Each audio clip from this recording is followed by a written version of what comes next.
today I'm going to talk about something I assume that you've been waiting to hear about. It's about what to do when my children or my child does something wrong.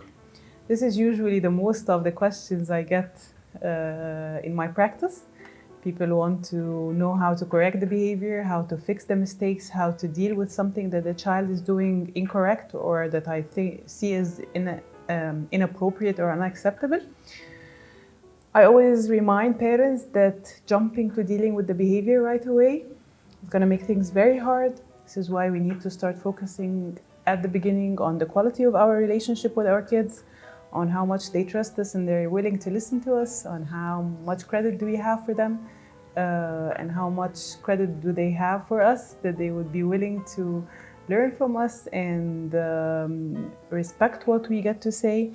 And at the same time, if I'm understanding the reasons behind the behavior and what's the need behind it, there's always a reason. We usually try to just correct the outside behavior without paying attention to what's the need behind the behavior. So if we take time to try to remind ourselves that in this situation my child needs my help, when they do something bad, it's very important that they feel accepted, that they feel that I'm right here to help them do better, because this is what we're going to talk about when it comes to discipline. Discipline, by definition, is about teaching, it's about learning. My role as a parent in discipline is not being harsh or not being there to put punishment. My role is to help my child behave better, learn in similar situations, to have a better response, learn from their mistakes. If I'm helping them do that, then things are going to get better. If we're just putting them down for their mistakes, criticizing what they're doing, punishing them, and they're not learning anything, then I'm not getting my job done. So always ask yourself, is the approach that I'm using, is it getting results or not? And are the results on the long term or not? So if they're just changing the behavior right away when I'm standing right there angry, or have they been learning to develop these skills over the time? So let's talk about what positive parenting tells us about positive discipline. Why does punishment not work?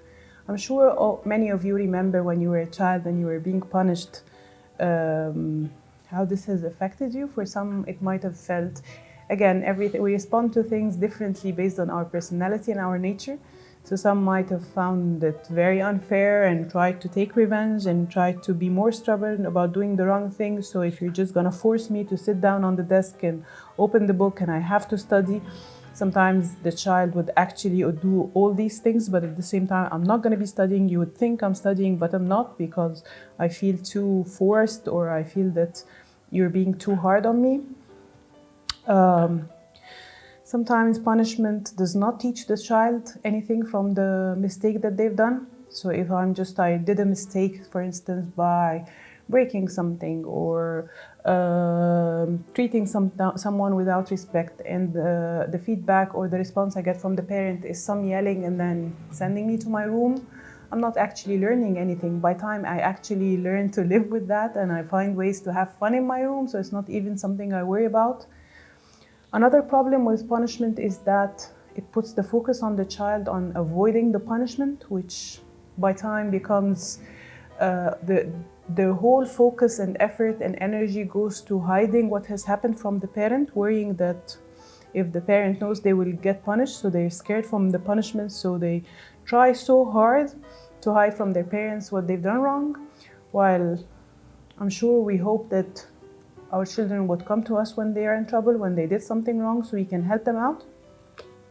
So what's the alternative? Are we saying that we should allow our children to do whatever they want to do, to make mistakes and just get away with it? Definitely not. We've mentioned that children need boundaries, need limits, need to learn responsibility, need to take responsibility for their action, need to bear the consequences of their choices. And this is basically what we're going to focus on.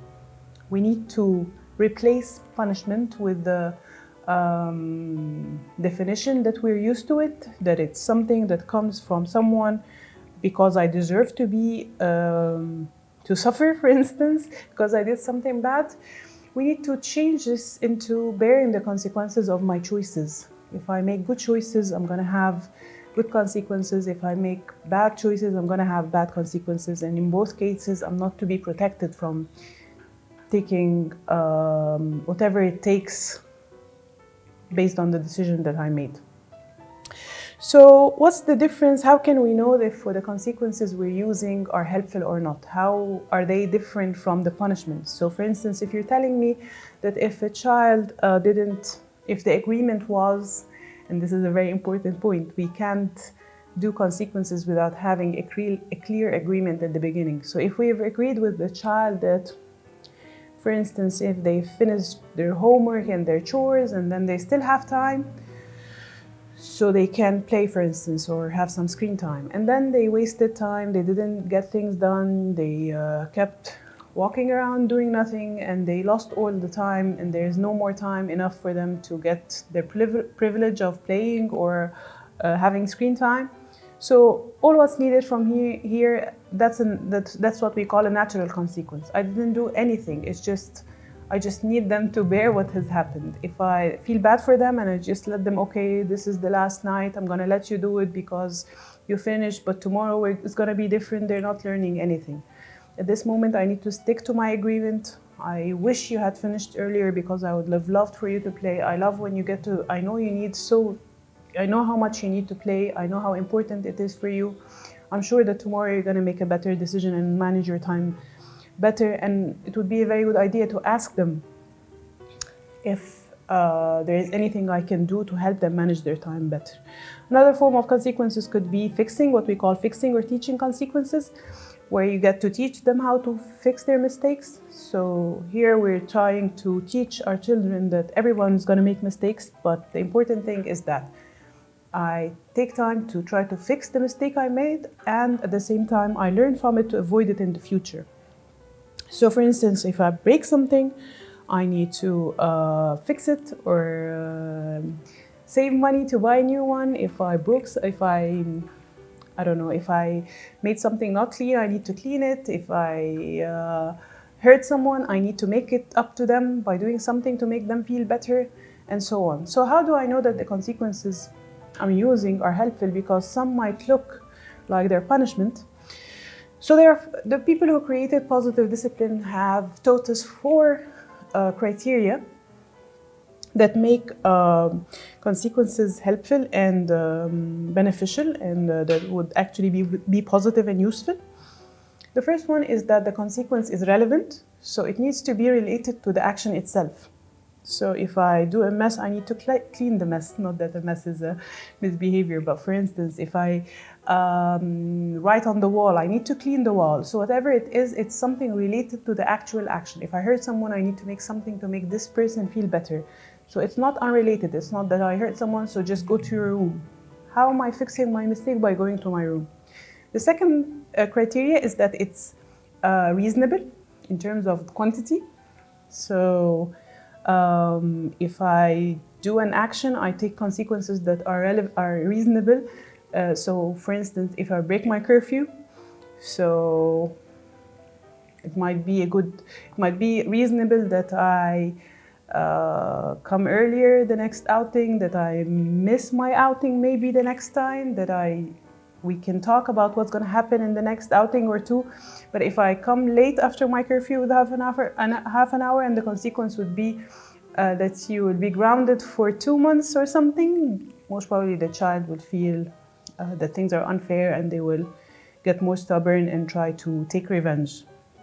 The third criteria is that it's respectful. So if it's reasonable and relatable, but it's done with disrespect, with putting down, with making fun of them, with criticizing them in a harsh way, with being disrespectful in any way, they're not going to listen, they're not going to understand, they're going to focus on our anger and not really learn something. And the fourth criteria is that it's helpful. It's helping them learn something from their mistake. It's helping them to behave in a different way in the next time. If I've been using the same consequence for a very long time and they are not behaving any better, then it's a good reminder that maybe I need to revisit the needs of the child, that they keep repeating this mistake. The rule that we've put in the first place, is it appropriate, age appropriate, fair, doable? Are they capable of doing it? Is it related to their personality or not? And we need to also visit the consequences. Are the consequences helpful? Are they learning something from it? Or do I need to think of something else? Let's all try our best to help our children behave better. I'll see you next time, inshallah. Assalamu alaikum.